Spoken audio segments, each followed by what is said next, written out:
morning, good afternoon, good evening. Zimbabweans are a very spiritual people. If you do not believe in God or the Bible, you believe in our ancestral spirits. And many of us out there, we believe in both. It is therefore not surprising that some of the politicians have strayed into spiritualism in pursuit of the vote and legitimacy.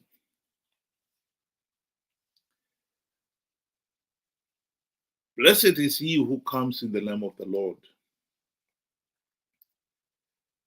Unfortunately, our political leaders are now even straying into the sphere of claiming they are coming in the name of the Lord and of our ancestors. I find this really disturbing. And I'm sure many Zimbabweans out there have been confused and confounded by all these claims. I think the Bible has an answer to that. Those of you familiar with the Bible, you can go to Luke 6, verse 43 to 45. A tree is known by its fruit.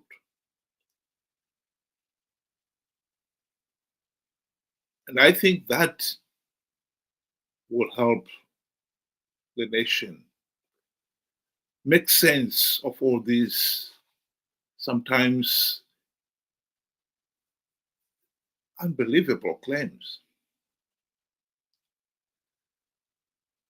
Let's just listen to this video clip of a ZANU-PF leader making one of these outrageous claims. Your Excellency, before I get into the speech and business of the day, allow me to share with you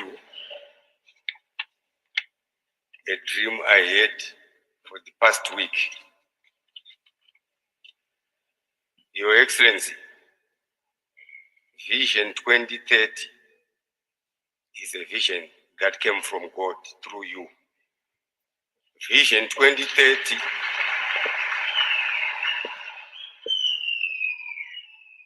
is a vision that was also endorsed by the spirits of this country through you. Vision 2030 is the guiding principle upon which, Your Excellency, you are guiding this country to develop this country to an upper middle income status by year 2030. Because it's a national, it's not restricted to a political party. It's not for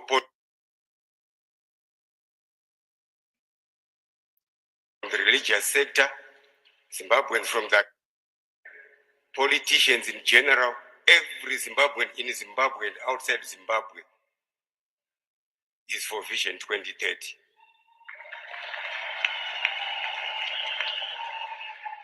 Your Excellency, because it's a national vision, the slogan that goes with it is a national slogan.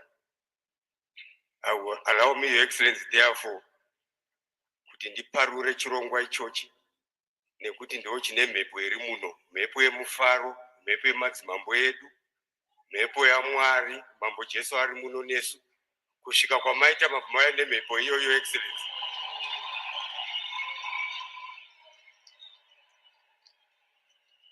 Vision 2030 oye! Vision 2030 oye! vanenge vachitonga zvavo. 2030 havasi kuzvinzwa. 2030 pasi nevasingade Zimbabwe. Mazviita, Your Excellency, tagashirwa.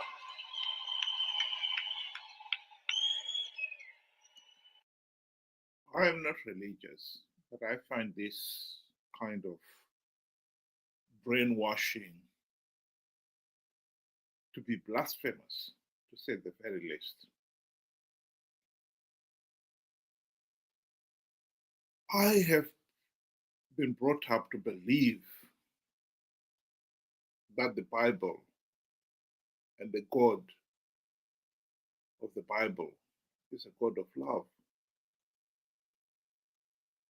Why would God endorse the killing of anyone who dared to question what Mnangagwa is doing?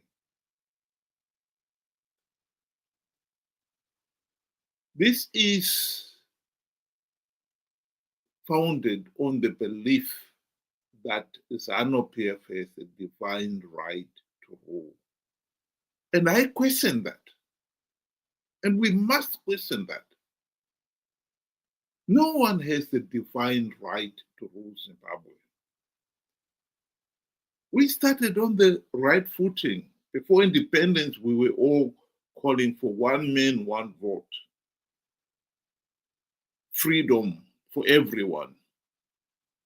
Justice for everyone. And yet ZANU-PF has imposed this mentality that our freedom, our right to a meaningful vote, one man, one vote, has got to be put aside because ZANU-PF has divine right to rule. So if your vote is in any way threatening that position of ZANU-PF's monopoly on power, then your vote must be put aside, must be forgotten. I find that ridiculous. We should understand here that ZANU-PF is now, with this vision 2030, is now saying it will make Zimbabwe an upper middle income nation by 2030.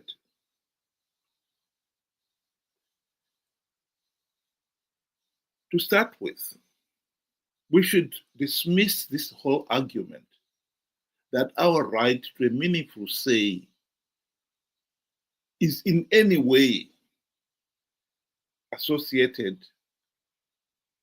with the economic performance. In this case here, if ZANU-PF is performing, is delivering on its promise to make Zimbabwe prosperous by the year 2030, we should all forget our right to have a meaningful say.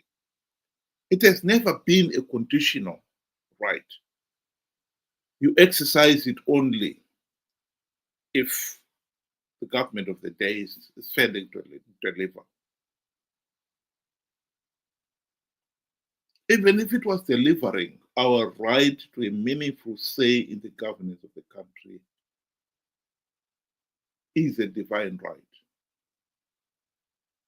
and should never, ever be compromised. But this brings me to the issue here. In 1980, when the country gained its independence, Zimbabwe was already an upper middle income nation. And so the last 45 years, the country has actually been drifting, getting poorer and poorer. One has got to ask, why did we get to this level? Where the GDP per capita has fallen to 1/3 of what it was in 1980. 1/3. We are now a poor country. The answer to that is, for the last 45 years, Zimbabwe has been stuck with this corrupt, incompetent, and tyrannical ZANU-PF dictatorship, which, when it was failing, and we could see it was failing, we were helpless to change anything. We could not remove it from office because the regime rigged the elections. So it brings back to where we are today. We still have a political system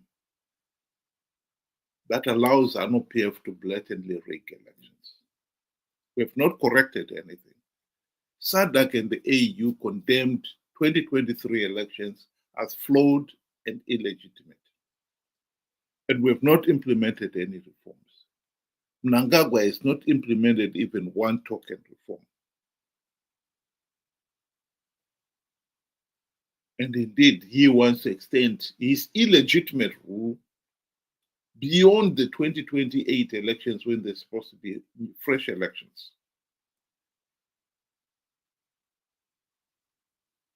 He wants to extend it on the basis that he is the one who is delivering the upper middle income status in 2030. The most important issue there to raise is, if he fails, which ZANU-PF has failed these last 45 years to achieve, we have no redress. We are back to where we are now. We are back to what got us in this mess in the first place, where we have no meaningful say in the governance of the country.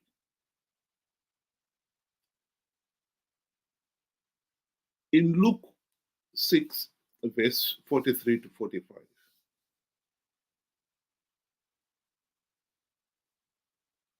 Jesus is talking of a tree is known by its fruit. Mnangagwa should be known by the fruit he has produced.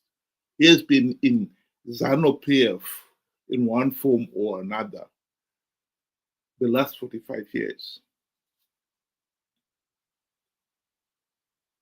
We know him by his fruit.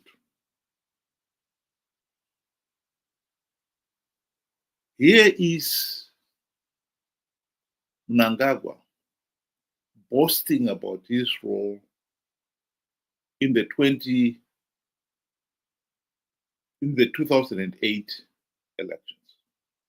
2008 patakaita ma-elections pakaposa papinda Tsvangirai ndandiri election agent ya president.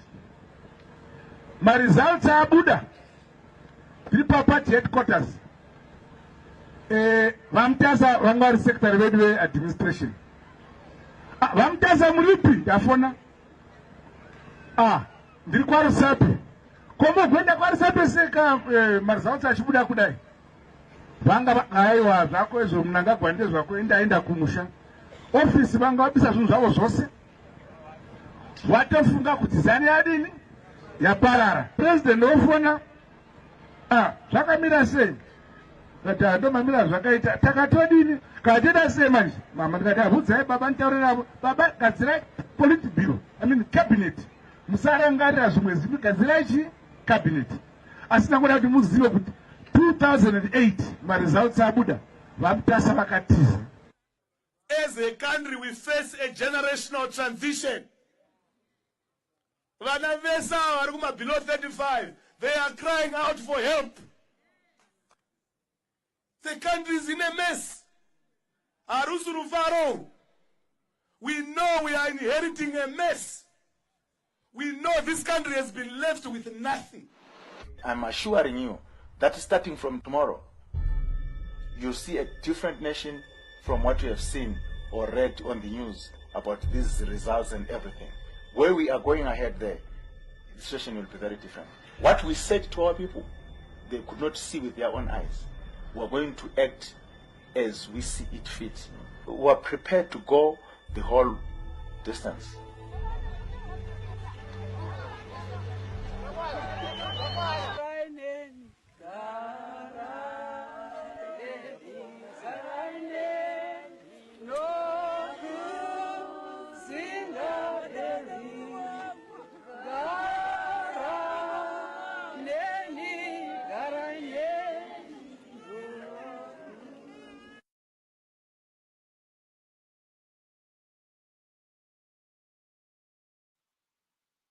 A tree is known by its fruit. Mnangagwa is a man of blood. He has committed heinous crimes, rigging elections, and even killing people for the sake of staying in power. How anyone at all can be deceived into believing that he is the blessed one coming in the name of the Lord, in the name of our ancestors, beggars belief. All Zimbabwe's late national heroes who fought for freedom, justice, and independence for the country of Zimbabwe must be turning in their graves to see what Zimbabwe has become. What people like Mnangagwa have turned Zimbabwe into.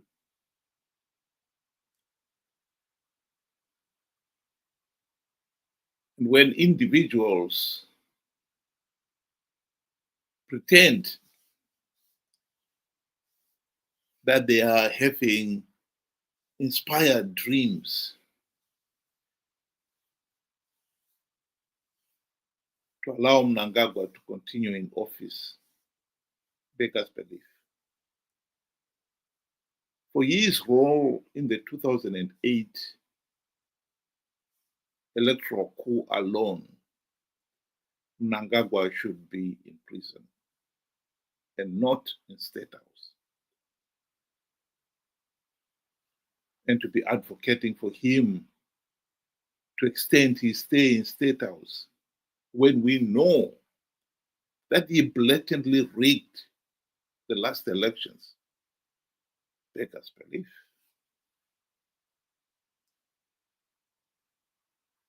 Mnangagwa is not coming in the name of the Lord, nor that of any of our ancestors. And we should stop being deluded and conned into believing that Mnangagwa and ZANU-PF have the divine right to rule the country of Zimbabwe. They don't. The one thing we should demand and should never compromise on is that every Zimbabwean has the right to a meaningful say in the governance of the country. And that means free, fair, and credible elections. 2028, if there are no reforms implemented, the people of Zimbabwe should stop participating in those flawed elections to give ZANU-PF legitimacy. That is the one big mistake that the people of Zimbabwe have made repeatedly since 2013. We should not repeat it again. As for Mnangagwa's Vision 2030, That is just nonsense. It's just another excuse to justify why Mnangagwa should stay in power. I repeat, for what Mnangagwa did in the 2008 electoral coup alone, it showed that he's not a man of God at all. Indeed, he should be in Chikurubi and not in the State House. Thank you. Have a good afternoon.